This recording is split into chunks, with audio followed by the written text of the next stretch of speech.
Hello, so my name is Harry Lyle and I am an arm wrestler from the UK. So I won the British Championships last year under 86 kilos, right-handed. I also won it left-handed the year before, but I was injured from an arm wars match with Mika Sakbaladze. That was an absolute war, so go check that out on YouTube if you haven't already. But I just had some thoughts on reffing and fouling and East versus West. So if you haven't watched Engin Terzi, John Brezink, Devon Larratt and Robert Baxter talking on Engin's channel, then I definitely would go and recommend it. It's quite a funny discussion. And I think the main talking points in that podcast was about reffing and about fouls and about mainly Devon Larratt and how Devon Larratt approaches matches and whether it's sort of fair. And I guess, so Engin and John's point of view is that Devon Larratt, they were saying he sort of cheats, and Devon's view was that, look, I don't cheat, I operate within the rule system and it's not my fault that I'm just beating everyone and I'm better than them. So I think both of them are right, and I think what's interesting about this is sort of the economics of strategic interactions and how we can apply this to arm wrestling. So as an arm wrestler, so the arm wrestler's problem, I'm thinking, when I go into a match, I'm thinking, right, I can not foul, that's going to sort of reduce the possibility that I get fouled out of this match. So getting fouls and getting fouled out of a match is essentially the deterrent. Like, you don't want to be fouled out of a match, like you're then going to lose. So that's the place of fouls in arm wrestling. It's a deterrent to stop being, to mess around so much in the grip. However, on the other side of that, if you're completely perfect and you don't foul, you're going to end up with probably a worse grip than neutral, probably just a bit worse. So you find some in between where you play the rules just to the max, that you don't end up fouling out of the match.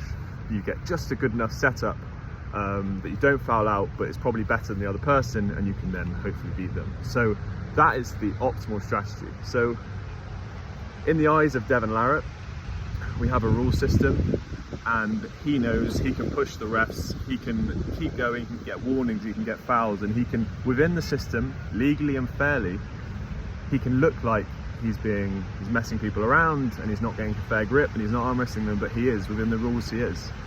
And the reason that he's not getting these fouls is that these refs want a good match. As Devon said in his podcast, he doesn't want matches to end on fouls, he hates it, he finds it disgusting and waff when matches end on fouls.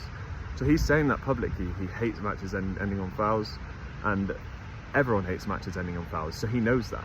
So the ref's problem is, right, I can't foul Devon out, because if I foul Devon out, the world's going to say, shit, Devon Larratt's just been fouled out of the East versus West match, he would have beat this guy. East versus West needs to sort his refs out.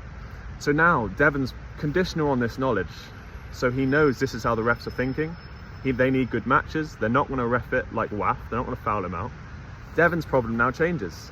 He now doesn't have the deterrent. So he can now, fairly and legally, he can now push the refs, he can now push everything, he can get more fouls, he can change the situation so that really he can cheat a lot more in Engin and John's eyes, but he's not cheating.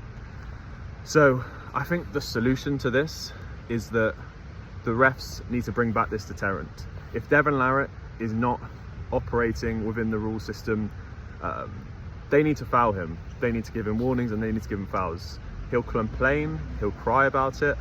I do love Devon, by the way. Devon got me into the sport, I love him, and I think he's right. I think he is currently not cheating, he's operating under the system that there is, and he knows that the refs are not going to foul him out of these matches, because Devon Larratt is the main character, and we want to see good matches at East versus West. It's not necessarily just about it being Devon, they just want to see good matches.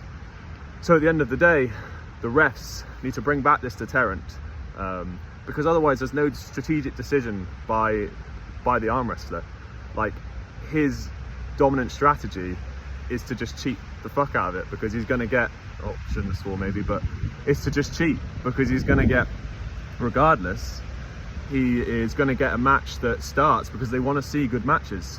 But what the East versus West promotion and the refs need to internalize is that, yes, you may get a few bad matches, you may foul a few people out. Devon Larratt may have to get fouled out of the Oleg Petrenko match, to then get better matches in the future, because this will change.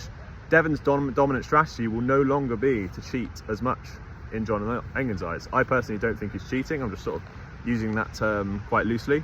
So I think the solution to the reffing and the fouling problem here, and that Devon is sometimes quite painful to watch, even though he's operating within the system that is currently in force, I would say we need to make it more of a deterrent, change his dominant strategy, make it so that, look, if you foul Devon, if you break any of the rules, you're going to get fouled out. He is now going to try and take down his level of cheating just to sort of a more neutral level, where he's not going to get fouled out, but he's still going to get a favourable setup, and hopefully we'll see some quicker matches, or quicker setups, and some better matches. So that's my view on reffing and fouling and the economics of arm wrestling. So essentially just strategic decision making, conditional on what other people are thinking. So yeah, let me know what you think. Can't wait for the card, and yeah, stay strong.